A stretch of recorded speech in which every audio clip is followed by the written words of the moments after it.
គ្រប់សួស្តីបងប្អូនបាទថ្ងៃនេះយើងធ្វើវីដេអូមួយឈុតបាទមួយឈុតតូចបាទឈុតនេះឈុតតូចតែសំឡេងឮខ្លាំងបាទអញ្ចឹងឈុតនេះដែរគ្រឿងចាក់របស់យើងមានប្រេអេកូមួយដើមហើយនឹងអំភ្លី JBL មួយដើមហើយនឹងម៉ៃក្រូហ្វូនមួយឈុតម៉ៃក្រូហ្វូនប្រភេទម៉ៃដុំដោតណាបាទអញ្ចឹងនេះឈុតតូចគ្រឿងចាក់មាន3មុខហ្នឹងឥឡូវយើងទៅមើលបាសអញ្ចឹងដល់ថាឈុតគ្រឿងចាក់ប៉ុណ្ណេះយើងដាក់មួយបាសមិនដែរតោះអញ្ចឹងនេះបងប្អូននេះអញ្ចឹងឈុតនេះយើងរៀបចាក់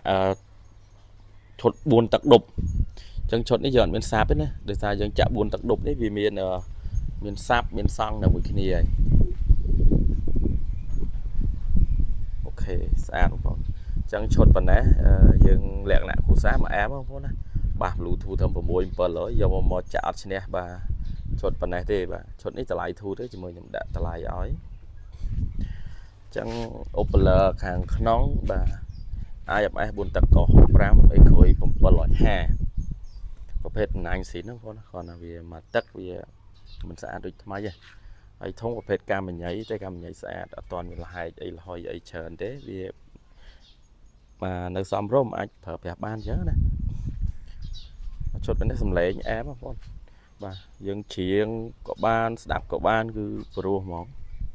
សំឡេងវាខ្លាំងឬខ្លាំងទាំងបាសទាំងអីក្រួយអីគឺមកបាទខ្លាំងអញ្ចឹងយើងចាក់បាទលក្ខណៈគ្រួសារគឺមួយអាបងប្អូនបាទឬខ្លាំងណាដោយសារឯក្នុងមួយធុងមាន Opler 2ហើយក្រួយ1អញ្ចឹង2ធុងបូកចូលគ្នាវាឡើងOpler 4ហើយក្រួយ2ហើយក្រួយអីសិតតែធំឡើង750អញ្ចឹងឮខ្លាំងអូខេនេះស្អាតហ្នឹងបងហើយយើងប្រើជាប្រភេទដោយកាច់ទាំងអស់ពីក្រួយអីហ្នឹងនេះស្អាតចឹងបាទធុងមានដៃមានអីបាទស្អាតស្រួលលើកនេះអញ្ចឹងដោយកាច់ខាងក្រួយអីស្ដាច់អញ្ចឹងហើយខ្សែមាន2ខ្សែយើងរត់ចូលទៅអំភ្លីនេះអញ្ចឹងអត់មានញ៉ៃញ៉ាយទេបងប្អូនមើលអញ្ចឹងខ្សែ2ខ្សែមកចូលអំភ្លីគឺហើយតែប៉ុណ្ណឹងស្អាតហើយឥឡូវយើងមកតេស្តសំឡេងបន្តិចតាបងប្អូននឹងបើកសំឡេងមក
ញឹមមានន័យប្រហាក្លិនស្រីជាប់នឹងដៃមករៀបត្រីរងគួចស្ដាំនឹកសងតែតាវ៉ាសាសាប់ឆ្លើយ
តែសំឡេងចម្រៀងហើយឥឡូវយើងដល់វគ្គតែសំឡេងម៉ៃក្រូហ្វូនបន្តិចព្រោះឈុតក្រៅភេទលក្ខណៈគ្រួសារអញ្ចឹងចំណុចសំខាន់គឺយើងត្រូវមានម៉ៃមានអីច្រៀងអញ្ចឹងណាអូខេអញ្ចឹងម៉ៃក្រូហ្វូនដុំវាដុំដោតចេះហើយម៉ៃប្រភេទល្អនេះមូនទៅសោនផ្លែដែកស្រូបល្អឥឡូវយើងតែមើលបន្តិច check check 1 2 off off 1 2 check check sound off check check បាទសំឡេងអាឡកល្អបងបាទអញ្ចឹងប៉ុណ្ណេះលក្ខណៈគ្រួសារគឺបាទមកបបោហើយតម្លៃប៉ុណ្ណឹងធូរហើយបងប្អូនតម្លៃខ្ញុំគិតឲ្យតែ400ក្រាស់ទេបាទដល់500ទេឈុតនេះអញ្ចឹងបើសិនតែ400ក្រាស់ហ្នឹងយើងយកទៅទិញបាស Bluetooth បាទសំឡេងអត់បានផាយឈុតនេះទេតែថាឈុតនេះ4ទឹកដប់2ធុងអញ្ចឹងលឺខ្លាំងហើយរយៈពេលការប្រើប្រាស់គឺថាធន់ប្រើបានយូរបាទមិននិយាយខូចមានបញ្ហាទេបាទធម្មតាបាស Bluetooth បាសអំភ្លីវាបាសអំភ្លីលឺជាងបងតែថាអំភ្លីវាអំភ្លីធំបាទទាំងបាសទាំងអីក៏គឺក្នុងនេះគឺសាធំជាងអញ្ចឹងវាលឺជាងបាទអញ្ចឹងឈុតនេះបងប្អូនត្រូវការអាចតាក់ទងបានតម្លៃ400ក្រាស់បាទអញ្ចឹងអូខេអរគុណច្រើនបាទ